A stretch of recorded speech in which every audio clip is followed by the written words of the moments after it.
এভাবে আর কটা সার্টিফিকেট ছিড়বেন ডাক্তারবাবু? ওটা জেরক্স কপি ছিল, আসলটা আমার কাছে আছে। যা দিয়ে আমি শুধু আপনার লাইসেন্স না, এই নার্সিং হোমের গেটে তালা ঝুলিয়ে দিতে পারি। এই গলা ছাড়ুন ডাক্তারবাবু, গলা ছেড়ে কথা বলুন। নেহাত ডাক্তার বলে এখনো মুখে কথা বলছি, না হলে আপনাকে মেরে না ওই পেশেন্টের পাশের বেডে শুয়ে দিত। তুমি কিন্তু বড্ড বেশি বাড়াবাড়ি শুরু করো। বাড়াবাড়ি না, কোনো কিচ্ছু দেখেননি চৌধুরী বাবু, কিচ্ছু দেখেননি বাড়াবাড়ি। এরপর এই নার্সিং হোমটাকে ভেঙে চুরে তছনছ করে বাড়াবাড়ি কাকে বলে আপনাকে? ছি ছি চৌধুরী বাবু, ছি ছি ছি। আপনি একজন ব্যবসাদার, তাই বলে এভাবে মানুষকে ঠকিয়ে টাকা রোজগার করতে আপনার লজ্জা করে না? আপনার একবারও মনে হয় না যে ওই টাকাতে মানুষের ঘাম লেগে আছে? না মানে? আর আপনি আপনি তো ডাক্তার, মানুষ আপনাদের দেবতা বলে। সেই দেবতার আসনে বসে এই শয়তানগুলোর সাথে হাতে হাত মিলিয়ে মানুষকে ঠকাতে আপনাদের লজ্জা করে না? না শুনুন, আপনি একটু শান্ত হন। আপনার কাউন্টার জমার টাকা, ওষুধের টাকা সব আমরা ফেরত দিয়ে দেবো। আর এতদিন ধরে যে মানুষগুলোকে ঠকিয়ে এসেছেন তার কি হবে? তাহলে বলুন কি করতে হবে? হ্যাঁ, আমরা সব সত্যি রাজি, শুধু ব্যাপারটা পাঁচকান করবেন না। না, আমি তো ভাবছিলাম মিডিয়া ডাক্তার। আমার তো মান সম্মান আছে। আর বস্তির গরিব মানুষগুলোর কোনো মান সম্মান নেই, তাই না? আপনারা যখন পারবেন, যেভাবে পারবেন ওদের ঠকিয়ে যাবেন, তাই তো? না মানে আপনি কি চাইছেন বলুন তো? যদি বলি আপনার প্রাণটা দিতে পারবেন, দিতে পারবেন না, কারণ আপনি বর্ডারে পাহারা দেওয়া কোনো ভারতীয় সেনা নন। আপনি জনসেবার মুখোশ পরা একটা সুবিধাবাদী। শুনুন, আজ থেকে রোজ দিন সকাল বিকেল 2 ঘন্টা করে বস্তির মানুষগুলোকে বিনা পয়সায় চিকিৎসা করবেন। বিনা পয়সাতে চিকিৎসা? অসম্ভব! আসল দিলে হবে না, সুদ দেবো। কোনো বিনা পয়সাতে চিকিৎসা কোনো সুদ লাগবে না। জানতাম, কারণ সুদ যত এবার উনি দেবেন। আমি আপনি ঠিকই ধরেছেন, এতদিন মানুষকে ঠকিয়ে বহুত কামিয়েছেন। এবার বস্তি উন্নয়নের খাতে 50 লক্ষ টাকা দেবেন আপনি। 50 লক্ষ টাকা দেবেন নাকি খাবেন? দেবো। সন্ধ্যাবেলায় আসবেন, চেকে রেডি থাকবে।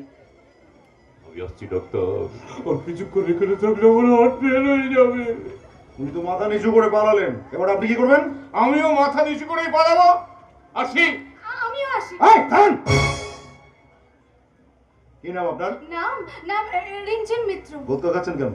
ভয় পাচ্ছেন? হ্যাঁ, না মানে আপনার মানে বোঝার মতো সময় বা ইচ্ছে কোনোটাই আমার নেই। শুনুন, আমি আপনাকে কয়েকটা প্রশ্ন করব, আশা করি আপনি তার উত্তর দেবেন। প্রশ্ন? বেশ করুন। মানুষের সবথেকে মূল্যবান সম্পদ কি? জগতের সবথেকে মধুর শব্দ কি? জীবনের সবথেকে শান্তির এবং সুরক্ষিত স্থান কোনটি? পৃথিবীর সবথেকে বড় সত্য কি? মূল্যবান সম্পদ ডায়মন্ড আর প্ল্যাটিনাম। মিষ্টির শব্দ অনেকগুলি আছে, বাঁশির শব্দ, ভায়োলিন আর সান্তুর। সুরক্ষিত স্থান বাংকার। পরমাণু যুদ্ধ হলে তো মানুষ সেখানেই আশ্রয় নেয় শুনেছি। আর সত্য? ভুল। হ্যাঁ, ভুল ম্যাডাম, ভুল। আপনি প্রশ্নগুলো না শুনে উত্তর দিয়ে ফেলেছেন। আপনি বোধহয় মানুষ, জীবন, জগৎ আর পৃথিবী এই শব্দগুলোকে খেয়ালই করেন। আমি আসলে অত খেয়াল করেননি, তাই তো? আমার প্রথম প্রশ্ন ছিল মানুষের সবথেকে মূল্যবান সম্পদ কি? উত্তর হলো চরিত্র। জগতের সবথেকে মধুর শব্দ কি? উত্তর হলো মা। জীবনের সবথেকে শান্তির এবং সুরক্ষিত স্থান হলো মায়ের কোল। আর পৃথিবীর সবথেকে বড় সত্য হলো মৃত্যু। নারীকে দেবী রূপে, মা রূপে মানুষ পুজো করে, আর আপনি একজন নারী হয়ে সেই মানুষগুলোকে ঠকাতে আপনার বিবেকে এতটুকুও বাঁধলো না।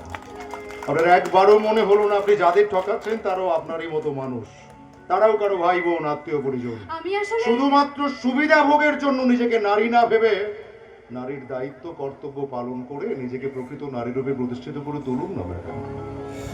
নারী মানে শুধু সৌন্দর্য নয়, নারী মানে স্নেহ, মায়া, মমতা। নারী কোনো ভোগ্য বস্তু নয় ম্যাডাম, নারী হলো সততা ও দৃঢ়তার প্রতীক। তাই তো কবি লিখেছেন, বিশ্বে যা কিছু মহান সৃষ্টি চিরকল্যাণকর, অর্ধেক তার করিয়াছে নারী, অর্ধেক তার নয়। অর্জুন বাবু, ভালো থাকতে, ভালো রাখতে অনেক কিছু খরচা হয়ে যায় না ম্যাডাম, প্রয়োজন হয় একটু ভালো চিন্তা ভাবনা। অর্জুন বাবু, আপনার এই উপদেশগুলো আমি মনে রাখবো। আজ আসি। দেশটার হলো কি? আর দেশটার কি হলোটা কি? চারিদিকে শুধু লোভ আর হিংসার হাতছানি, মায়া নেই, মমতা নেই, মানুষের প্রতি মানুষের ন্যূনতম সহানুভূতিটুকুও নেই। অনেকগুলো ঘটনার মধ্যে একটা ঘটনা বলি। কদিন আগে সল্ট লেকে একটা গরিব নিরীহ ডেলিভারি বয় সবার চোখের সামনে জ্বলন্ত পুড়ে মরল। মানুষ সেই দৃশ্য মোবাইলে ভিডিওগ্রাফি করলো, ভাইরাল করবে বলে, কিন্তু কেউ এগিয়ে গেল না ছেলেটাকে বাঁচাতে। ভাবুন একবার, আশ্চর্য না? না না না না, এই সমাজ সংশোধন বা পরিবর্তনের শপথ নেওয়ার স্পর্ধা আমার নেই, নেই নেই, লিটারালি আমার নেই। কেন নেই? যারা আমার মতো বাড়ির বাইরে বেরিয়ে কাজ করেন, সমাজের খবর রাখেন, 5 জনের সঙ্গে মেশেন, তারা জানেন কেন নেই। তারা জানেন কেন নেই। আর যারা বাড়িতে থেকে বাড়ির কাজ করেন, তাদের জন্য বলবো, শপথ নেওয়ার নেই স্পর্ধা, শপথের অভিমান। শপথ নেওয়ার নেই স্পর্ধা, শপথের অভিমান। নিলামে উঠেছে মেরুদণ্ড, শোষণ না সম্মান। শপথ নেওয়ার নেই স্পর্ধা, শপথের অভিমান। নিলামে উঠেছে মেরুদণ্ড, শোষণ না সম্মান। শিক্ষার বুকে জ্বলছে আগুন, ভয়ানক দাবানল। নষ্ট নিরে ফেরে না সে পাখি, খেতে রাজে বিষ ফল। আমি এমন সমাজে চাই না যেখানে স্বপ্ন সত্যি হয় না, সংবিধানের পাতার আড়ালে গণতন্ত্রকে পাই না। এমন সমাজে চাই না যেখানে স্বপ্ন সত্যি হয় না, সংবিধানের পাতার আড়ালে গণতন্ত্রকে পাই না।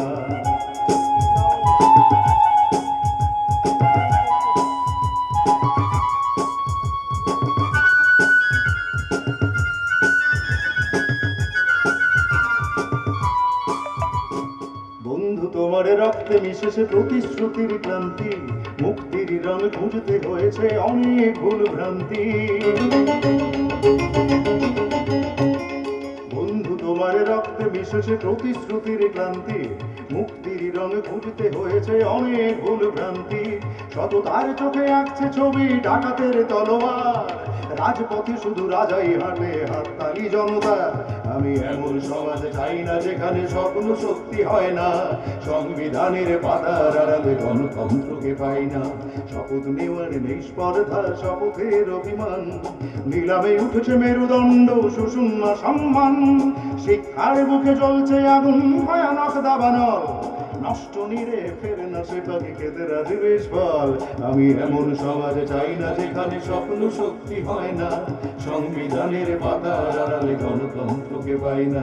সংবিধানের পাতার আড়ালে গণতন্ত্রকে পাই না, সংবিধানের পাতার আড়ালে গণতন্ত্রকে পাই না।